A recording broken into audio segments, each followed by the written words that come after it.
2025 সালের রমজান মাসে ফোরাত নদীর তলদেশ থেকে শোনা গেল রহস্যময় এক আওয়াজ।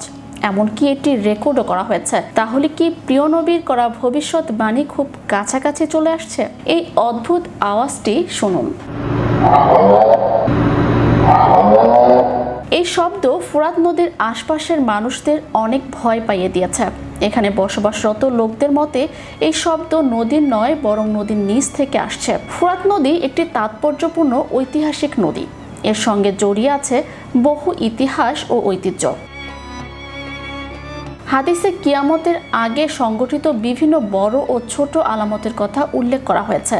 এসব আলামতের একটি হলো মধ্যপ্রাচ্যের ফোরাত নদী শুকিয়ে গিয়ে স্বর্ণের পাহাড়ের প্রকাশ। সাম্প্রতিক সময় ফোরাত নদীর পানির হ্রাস নিয়ে বেশ আলোচনা চলছে। আজ থেকে প্রায় 1400 বছর আগে মহানবী হযরত মুহাম্মদ সাল্লাল্লাহু আলাইহি সাল্লাম বলে গিয়েছেন যে কিয়ামতের আগে শুকিয়ে যাবে এই ফোরাত নদী।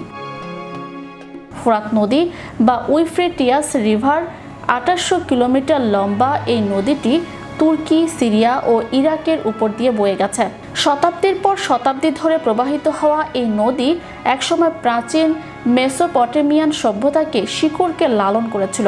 শুধু তাই নয়, প্রাচীন থেকে বর্তমান এর তীরে গড়ে ওঠা জনপদকে লালন করেছে এই নদী।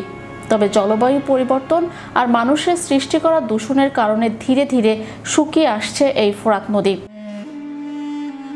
সাম্প্রতিক বছরগুলিতে এই নদীর পানির স্তর উদ্বেগজনকভাবে হ্রাস পাচ্ছে, যা নিয়ে প্রকাশিত হয়েছে একাধিক প্রতিবেদন।